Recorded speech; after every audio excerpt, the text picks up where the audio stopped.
So please do not claim na Papa Jack ginamit niya ako. You are 34, 33 ka last year, I assume.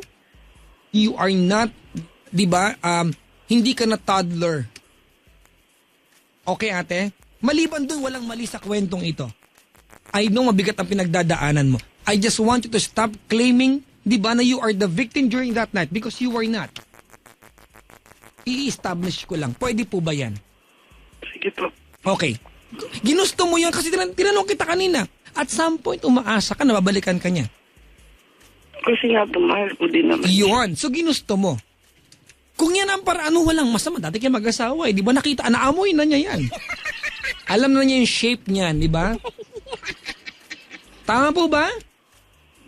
Hindi naman ate, kasi nagpapaka-ipokrita tayo, di ba? Ipokrita tayo pag sinabi natin siya lang may gusto niyan. Am I making sense, Michelle? Bale, parang nagustuhan ko din. Kasi akala ko na po yun yung start nung pagbabalikan. Yun ang sinasabi ko, alright? So, kasi ang bigat ng loob mo ngayon, kasi nasa utak mo, Michelle, you were forced, di ba, sa bagay na ito. Ano ka ba, ate? The very fact, asan ba yung anak mo nag-stay nung last year sa Maynila? Opo. Kasi walang point na doon ka matulog sa bahay nila kasi walang anak doon. In-offer mo ang sarili mo sa kanya. Hindi, andun din po yung anak ko. Andun yung anak mo. O, sa pagpalagay na natin. Alam mo na, di ba, na put two things together, you will always create a friction. Is it right? Opo. So, lobat na, no? Hindi ko naka-charge. Naka-charge! Kinakabahan pa naman ako. I'm so nervous. Okay, ate. Ang galing mo, napaamin mo. Kasi kung 3 years nang hiwalay, may dahilan kung bakit mo siya namimiss. At sometimes, it's always that connection. Because the heart can forget, but the body will remember. Hindi, bakit din naman siya, Papa Jack. Nagtiis din naman ako pa. Wala po nagsasabi, wala nang aaway sa inyo na... Gusto ko rin naman mag-work yung I know. Tumawag ka po sa akin, what were you trying to achieve ngayong gabi? Ano pong gusto mong tanong sa akin? Bali, yun nga, parang kasi malungkot lang rin po ako, kaya gusto ko kayong makausap. Dahil nga, yun nga, yung nalaman ko nung yung Christmas. Yung buntis na yung girlfriend niya. Saan ka nalulungkot? Para sa'yo o para sa anak mo? Pareho. Pareho. Ma'am, sa kabuuan ng 3 years, nakailang boyfriend ka? Hindi ko alam. Hindi ka marunong magbilang? Hindi ka naman binibilang. Bali, nagkaroon din ako ng relationship. Ma'am, ganito Teka lang po Michelle. Opo. Sa kabuuan ng 3 taon, lagpas 5 ba yan? Mga 5 po siguro. Hindi ka marunong magbilang ng 5? Gusto mo ituro ko sa'yo? Hindi ko naman po kasi Okay, huwag kayo kasi nung kailang girlfriends ka rin, hindi ko mabilang. Tanga ka ba? Paano hindi makapagbilang? I want to know. Alright? Okay, ganito Michelle, you love the guy. May boyfriend ka ba ngayon? Wala. You love the guy only if wala kang karelasyon. You are claiming wrong claim, ate. In 3 years, naka5 boyfriends ka and yet you tell me na gusto mag-work ito? Who are you fooling? Me? Really now? Ginagawa mo kong tanga dito eh. Hindi po. Gusto mo pala mag-work ito, bakit nag-jowa ka? Nag-focus ka sa kanya, umuwi ka buwan-buwan at nagpahubad ka ng panty? Hindi man ako buwan-buwan umuwi dun. Diba? Ang point ko dito, ate, malungkot ka kasi ngayon. Wala ka kasing boyfriend kaya sinasabi mo, Papa Jack. Gusto ko na mag-work it sa... Di ba? I want this to work. Hindi naman po. Ngayon naman po, pinipilit ko na tanggapin na yun nga, hindi na rin. Kasi alam mo, Michelle. Sira na ang relasyon niyo bilang mag-asawa. I am not telling you na hindi na pwedeng i-fix yan. Pero sira na yan. Tama? Opo. At gusto mo i-claim, Papa Jack, sinira niya. You are one of the biggest contributor kung bakit sira yan. Nakipag-sex sa iba si ang asawa. Anong ginawa ni Michelle? Nakipag-sex din sa iba. Nagbalikan kayo, tama? Nagbabae na naman. Tama, mali? Mali nga. Naghiwalay kayo for 3 years. Gusto mo pala magbalikan kayo. Nakauna kang boyfriend. Okay, fine. Sige, siguro nakadalawa ka, nakapangatlo, pang-apat, pang-lima. And oh my God. Pang-lima. Now you tell me you want this to work? Sinong binabola mo? Bali nga ngayon, pinipilit ko ang tanggapin na hindi na kasi nga magkakaroon na rin siya ng bagong anak dun sa girlfriend niya. See, when it's nearly too late, and hindi actually nearly, this is already too late. Kagaganyan. Bakit mo siya namimiss ngayon? Nakalima kang boyfriend. Alin sa dalawa ito, Michelle? Ginamit mo yung 5 lalaking yon para palipasin ng 3 taon? Michelle, I have to ask for your forgiveness for talking to you this way. Alam mo kung Sorry, bakit? Papa Jack. Ako naman yun, lima rin naman eh. Minahal ko din naman. I know, ate, wala nagsasabing hindi. Stop being defensive. I hate it so much. Yung papatiwanay dyan. Di ba, Michelle, kasi ayokong ibaba yung telepono ngayong gabing ito. Hindi bali na mag-away tayong dalawa nang awang-awa ka sa sarili mo. At nararamdam mo you are the victim because Papa you are Jack, not the hindi mo victim. naman kasi alam yung buong istorya. Kasi Papa Jack, kasi mahaba din naman. Hindi ko na maiaano lahat. Bigla kang gaganyan ngayon sa akin. Bakit po? Na di mo naman alam yung buong istorya eh. Sige, I give you up until 3:30. Let's talk. Alas 4:01 ang pelikula sa Newport mamaya. So I have until 3:30 para mag-usap tayo. Kwento mo sa akin ito.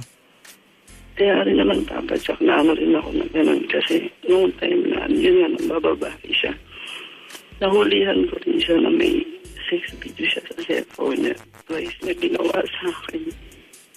May sex video siya kayong dalawa? Hindi ako iba. Pasa mo sa akin! Dali! Ate, Michelle! Oh, What is your job right now? sa sales po. Sales. Okay. I'm not trying to judge you as a person. I just want you to know, hindi ka tanga, matalino ka. You are an analytical person. So we should be on the same page. You understand me? Okay. It doesn't help you kahit napasamain mo yung image niya. It doesn't make you the right person tonight. It does not justify what you did sa relasyon na to. Kahit sabihin mo sa akin may sex video siya. Anong pagkakaiba nun na nakipag-sex siya sa iba at nakipag-sex ka sa iba? Ang pagkakaiba lang nun, may video siya, ikaw wala. So stop telling me things, di ba? That the only intention is to put him on a bad light. Ay, hindi kita kinukutya, Michelle. Alright?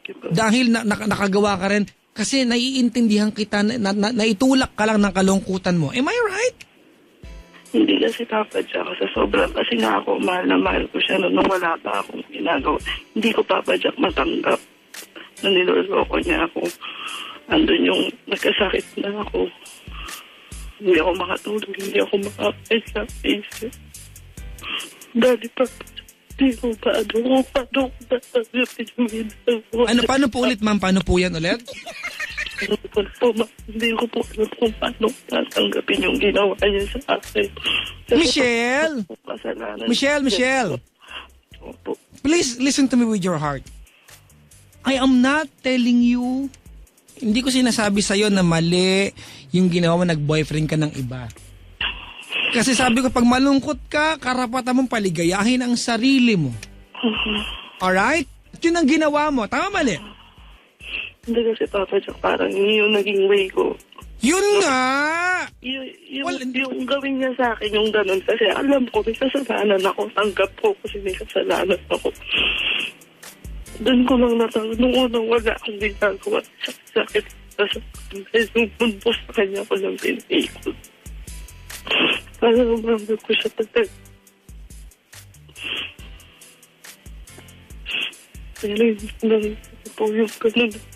Paulit-ulit.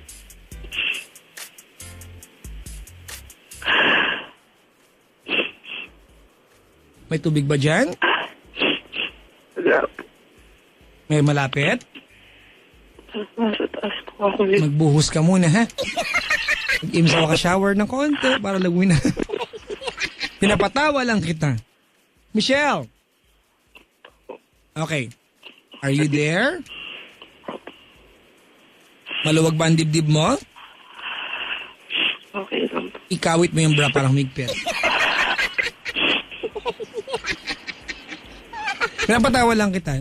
You are not listening to me, Michelle.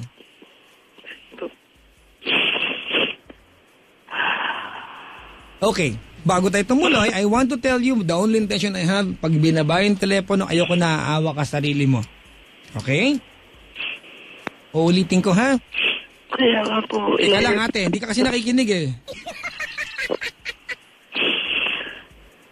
Okay? Makinig ka, ha? Niloko ka ng asawa mo, tama? Na babae, mag-asawa kayo. Tama, mali? Iniwan mo siya. Tama, mali? Opo. Hindi ka mali. Kahit ako, iwanan ko pag gano'n, di ba? Opo. Malungkot ka, nagka-boyfriend ka. Tama, mali? Okay? Hindi ko alam kung tama o mali nagkaroon ka ng boyfriend, but you can justify that. Pwedeng pangatwiranan. Tama, mali? Tama. Nagbalikan kayo kasi feeling mo, hindi tama yung naging paraan mo, di ba? Nagbalikan kayo, tinry niyo ulit magsama. Tama, mali? Opo. Etong hayop na to, hindi nagbagong buhay. Nang babae pa rin. Tama, mali? Opo. Iniwan mo na siya. Hiwalay na kayo for 3 years. Tama, mali? Opo. Okay? Sundan mo yung kwento natin, ha? Kung kwento mo to, tinatranslate ko lang. Kasi binabanatan mo ako ng, hindi mo alam yung buong kwento. Alright? So this is what I know sa story mo. Okay lang ba?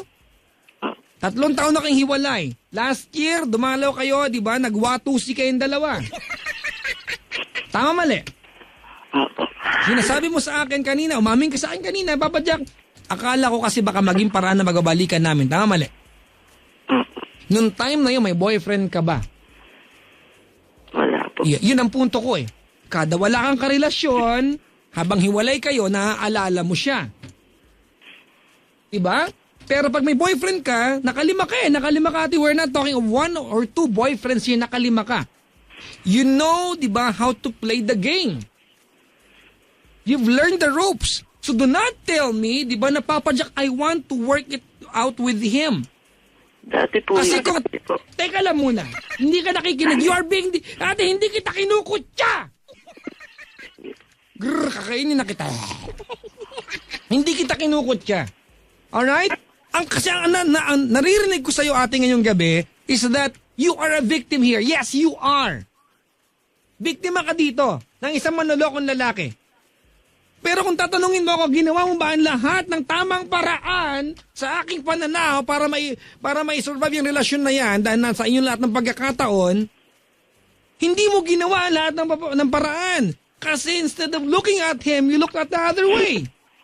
Noong dati po, nung nandun pa ako, ginawa ko naman ng paraan. Hindi yun ang pinag-uusapan dito, ate. Ito, naghiwalay kay 3 years na.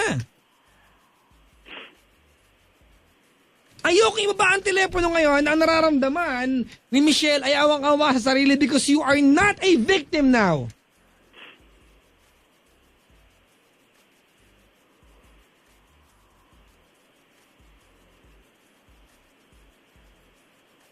Hindi ka na victim ngayon eh. Namimiss mo lang siya ngayon kasi wala kang jowa. Pero kung ngayon buntis yung kanyang asawa o girlfriend at may jowa ka, do you even care? Sagot. Ano po? Nothing. I am not asking anything. Did you hear me? Hindi ko po naintindihan. Oh my God, are you sure? Michelle, Po. halimbawa meron kang boyfriend ngayon Opo.